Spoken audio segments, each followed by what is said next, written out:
All right, recording. Progress. All right, so now let's move. You will receive the recording at the end of the class, so it's all right. So starting this, it's very important. You shouldn't miss any class from the crash course. Oh, I created a lot of these. Anyway, so today is the circular motion. Now, so the very first thing we're gonna do today,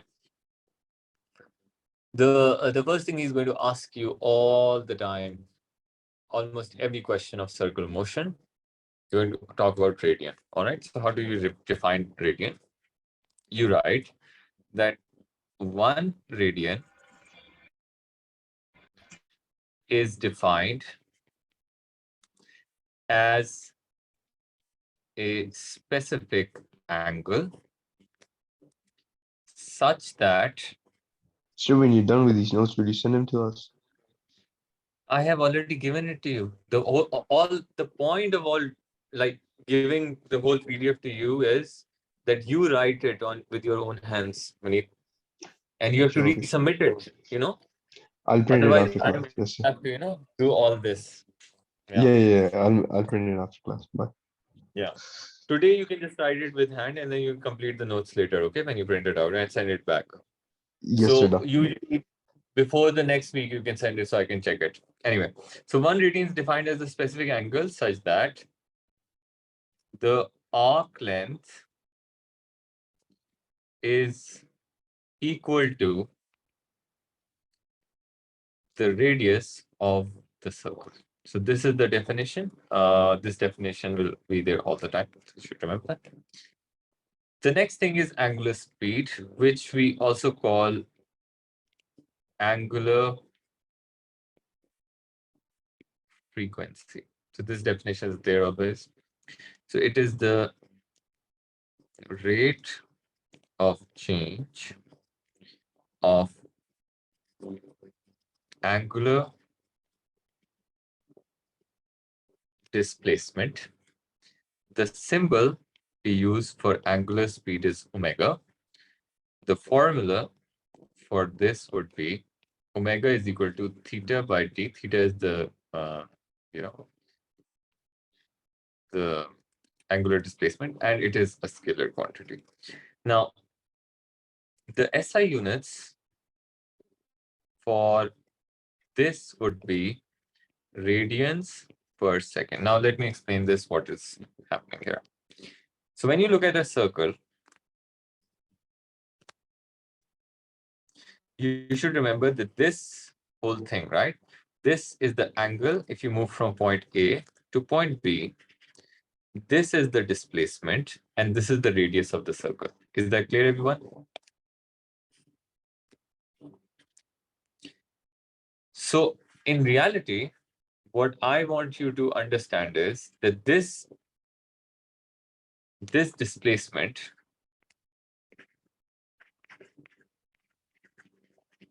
and the radius and the angular displacement are related like this. So S is equal to R times theta. This is the formula that they relate each other to. Okay. The next thing you guys should remember is that, just writing here, tip, for a complete circle,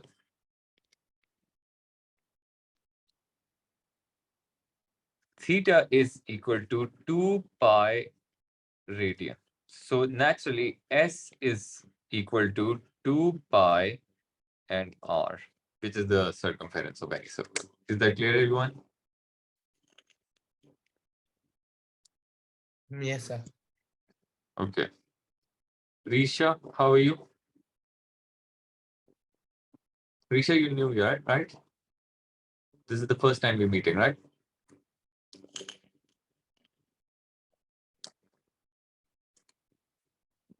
All right, now. So then a lot of times they will ask you the derivation of angular speed. Now, the derivation of angular speed with respect to the regular speed is such that you're going to say three things keep in mind. So we have tangential velocity. So that is basically V equals to displacement over time. We have then angular speed, which is basically omega is equal to theta over t. And then we have the relationship of its own, like theta is equal to S over R itself, like that. Okay. So we have three formulas that you need to remember. So the thing you're going to do is, because S is equal to R theta, I can simply put it right here. If I do that, then this becomes V equals to R theta times T, like that. And itself, you guys need to remember that because this can be written as T equals to theta by W, I can put it right here. And now I'll get this R theta divided by theta omega. Theta and theta will cancel out. So it will, and omega will come on top because it's double dividing. So it is going to be RW. So the equation that we're going to look at is V is equal to RW. And that's the relationship that we needed to derive. And this is the equation that will basically always be there. All right. One other way to make it less, let's make it less complicated. Wait, let's put it this way. Instead of this, what you can do is you can put it right here. And then if you put it, then it will be omega equals to, instead of theta, you can write S over R. And then there's T already. You can do that. And because you see S over T is the same as S over T here, you can just replace these. And then it will be equal to omega times R equals to W. So that's basically much simpler than the other one. You can do that. All right, everybody understand this? Moshe and Risha and Sman, Munib, Gatika, Yes, sir. Anush, Hemant. Okay, Yes, sir. Yes, sir. write this down, please.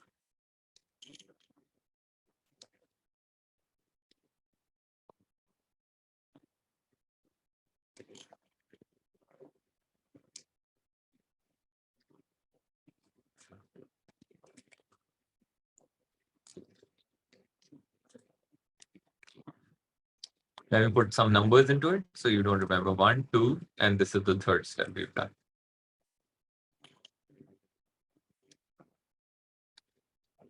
All right. Now, the next thing we're going to do is the derivation of angular velocity. So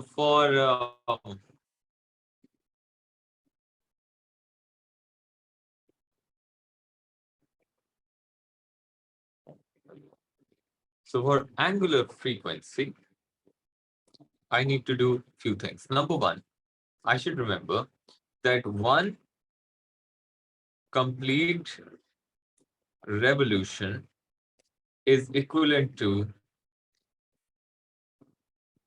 theta as 2 pi, that I told you already. Okay. So also then we can say, because theta is S over R, hence we can write S is equal to 2 pi and R for one complete revolution. The second thing we should remember is that omega is pi by t. So for one whole revolution, the total angle is 2 pi, and the time it would take to complete one revolution is t. Where I just want to tell you that this t is the time period, because in one whole time period, the revolution is done, right? Now, since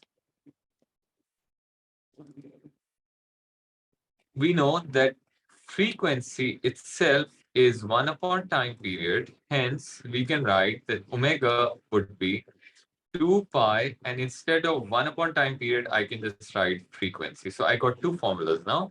So I know omega is 2 pi over t, or omega is 2 pi f in terms of frequency and time period. You can always remember that. It's very simple derivation. Okay? All right, everyone.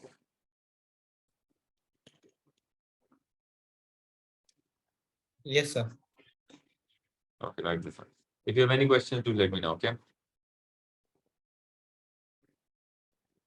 Okay. Now.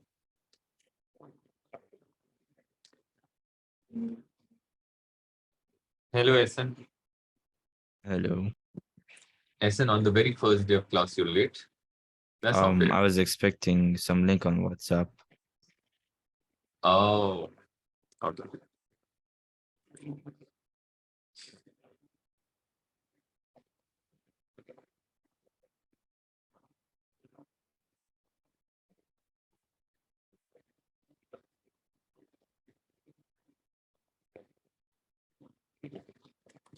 Now, so when you've done this, should I go forward now? Yes, sir. Fine. Now, for centripetal acceleration, there is no derivation. They will never ask you anything. You just need to remember the formulas. So first of all, the formula for centripetal acceleration in terms of tangential velocity is v squared over r, or a is equal to omega square r. Both formulas will be there, and a lot of times they're basically required by the examiner. So you just need to, learn these. There's no other way. Okay. Now, the definition of centripetal force will be there. So we got to learn that. So centripetal force is the resultant force. Now, when you say resultant force, this carries the M1 mark. Now, M1 mark in the exam means that if you do not write this word only, whether the rest of the definition is fine, they will never give you any credit for that. So resultant force that acts towards the center of circle, which enables a body to move in a circular motion.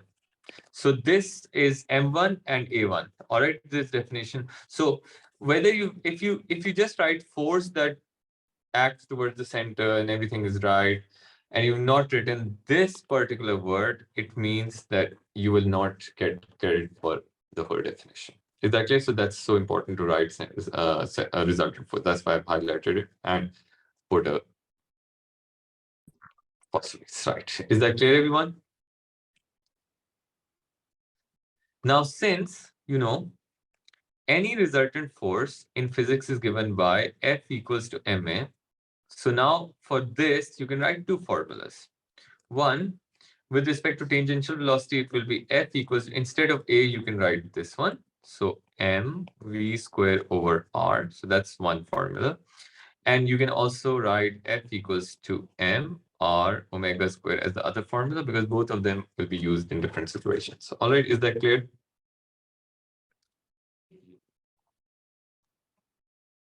Yes, sir. Okay, write this down, please.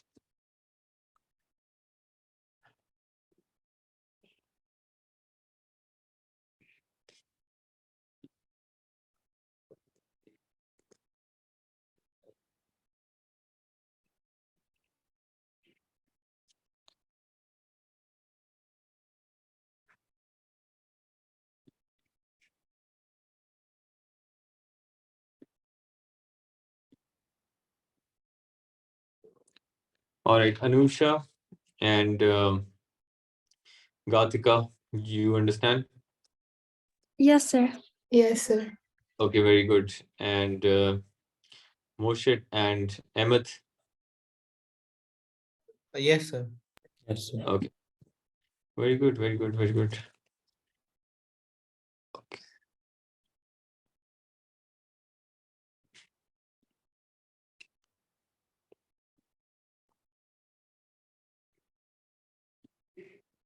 Okay. All right. Now, going to the question here.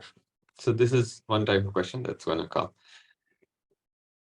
So now, speaking of this question then, so first of all, I would like to tell you that here, it says define radian for 2 mark. Yes, please. Who's going to tell me what is the definition of radian, please? Anyone? Hurry up, hurry up. Specific angle One- such that the arc length is equal to the radius. Yes. So, so that only scores you 1 mark, Kartika, because what you need to write is It angle. is defined as the specific angle such that the Yeah. arc length is equal to the radius of the circle. 1 mark. The angle subtended at center. If you do not write this, no mark. So that's 1 mark. And then for the other mark, you need to write that such that arc length is equal to radius of circle. This will give you 2 marks. Do you guys understand this? So all of you who just told me the definition, that just carries 1 mark. Is that clear, everyone? Yes, sir. But that was the definition you told us earlier, right? Define the angle is subtended at the center. I did write it at the center. That's not fair. No, you didn't write angle subtended, I believe. I didn't write. Oh, yeah. I sorry. Specific angles of the arc length equal to subtended at the center. Sorry. I forgot. All right, here. My bad. Okay. So is that clear, everyone? Any question right now? Now, then No. says explain what is meant by angular speed about a point P at the mass. All right, please tell me this. Hurry up.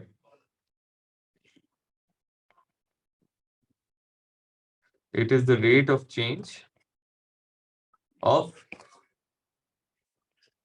Angular displacement. yes, angular displacement. All right, you can also write angular displacement per unit time if you want to write. That's also fine. All right. Now, then the other thing that you need to do is, because it says meant by angular speed of the mass, just remember that because it is saying that it is attached to a string, so just add, for this is 1 mark. The second mark you should add is by the mass attached to the string, or you can just write by the string, anything like that. Is that clear, everyone? All right. Then going to the next one, it says that for this one, determine the maximum number of revolutions of the plate per minute for the mass to remain on the plate. Explain your working. All right. Now, here it says that there is a mass m, which is at a distance t, and the speed of rotation of plate is gradually increased from 0 until the mass is seen to slide off the plate. The maximum friction force between the plate and the mass is given by this. All right. Okay. Now, what exactly is W? I don't know. Distance is given, W is the weight. Okay, fine. That's fine. Okay. Now, what you're going to do is, you guys should understand that this is basically when the maximum friction force is basically providing the centripetal force. Now, centripetal force itself is given by F equals to mr omega square, and this formula is F equals to 0.2 W, like that. All right. So I can equate these. I can write mr omega squared equals to 7.02 W. The issue with this question is that if you see, there is no mass given in the question. There's just weight, and we don't know the mass, so don't worry about it. What we can do is we can write this as this, and because W is equal to mg, we can just write mg here. Now, once you do that, you see m and m cancels out, and now we have r omega square and 0.72 ng. So r is given, that is 35 centimeters, change into meters, which is 0.35, and omega, we got to find this, and then 0.72, and g is 9.81, as we all know. Now, let's pull up the calculator. Let's quickly do this. So it's going to be 0.2 times 9.81 divided by 0.35, and it's going to be, let's take under root as well. Let's shift under root. Oh, sorry. Shift under root of answer. So omega per second. Now I need number of revolutions per minute. So basically it's asking about the frequency here, right? So what you should do is you should do omega. Now let me just do it here. Omega is 2 pi and f. So we want frequency. Omega is 4.5 divided by 2 pi. And once we do that, oh my God, this is 5 marks. Wow. All right, 4.5 divided by 2 divided by pi. And is that correct? I don't know. It's correct. 2 pi. All right. So it's going to be 0.716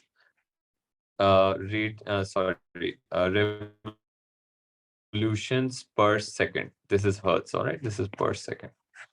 Now I need to convert this into minutes. So how do I convert this into minutes? I multiply by 60, right? Because you see 0.71 divided by second, right? If I want to convert second, so in a second, there are one, in a minute, I can say if 1 minute has 60 seconds, right? So a second has 1 upon 60 minutes, right? So if I write minutes instead of this, so I have to multiply 60 on top like this. So it will then be in minutes. So let's multiply 60 with this. So it's going to be 43 revolutions per minute, right? Is that clear, everyone? Yes, sir. Write this down. Any questions, please? Essen and Risha and Falak. Hello, Falak. Hello. Munib and Anusha. Everything is clear? Yes, sir. Okay. Then it says the plate is covered when it is stationary with mud. Fine. So suggest and explain whether mud near the edge of the plate or near the center will first leave the plate as the angular speed of plate is slowly increased. Now, anybody has an idea about that?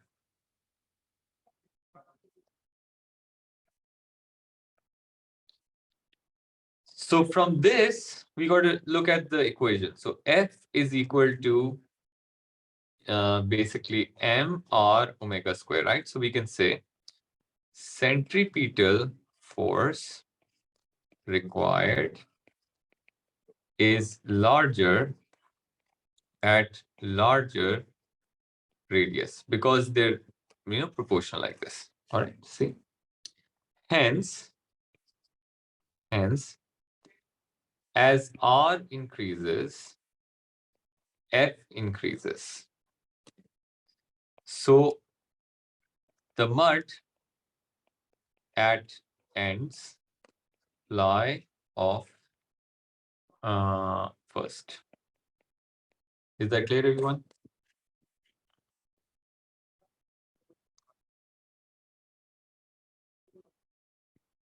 Yes, sir. Good. Okay. Do not be shy. Please ask anything you have because don't worry, do not worry. Okay. Now there will be two kinds of motion. First of all, I'd like to tell you in about 4 minutes the meeting is going to close, so you guys got to rejoin the class. All right, with the same link. Now, so there will be two kinds of motion that we're going to discuss in this chapter. First one is the horizontal motion. Okay, so for the horizontal motion, let's look at certain things first. So for the horizontal motion, there could be multiple ways they can give you. First of all, let's talk about a pendulum. In a pendulum, the horizontal motion looks like this. So you swing a pendulum horizontally, it will go on like this. Because the weight of that is going to act down, because of the weight, there will be a tension T in the string. Now, let me tell you this. Whenever this sort of question comes, obviously there will be angles given to you. Even if it's not, you need to work it out. Tension's one component will be upwards and the other components towards the center. So because this is angle, then this is also the same angle, this is alternate angle. This component can be called as tension cosine theta, and this component will be tension sine theta. Now you need to understand that the weight of this object is being balanced by tension cos theta. That's why it's not going down, right, or upwards. However, the tension sine theta is the only force left, which means this is the force which is also acting towards the center, is providing the centripetal force. So you can always write the tension sine theta will be equal to mv square over r or mr omega square. Is that clear, everyone? Yes, sir. Good. Now, the next thing they might give you is basically a plane like this, which is taking a turn. Okay. Now, when a plane takes a turn, it tilts its body so it can make a horizontal turn like this.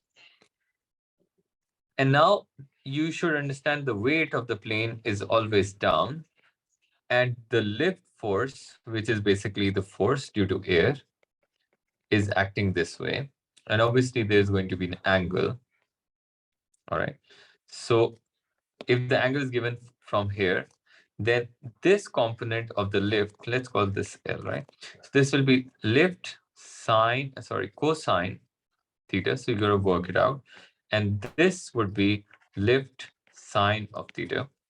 Now, in this example as well, you need to remember that lift sine theta is balancing the weight.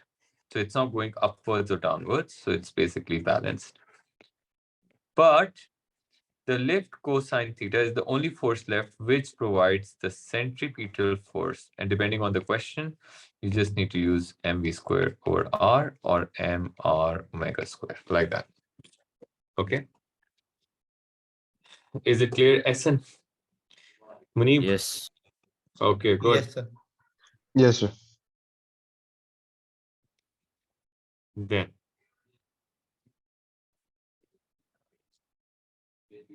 Now, same goes for, a car making a turn. Okay.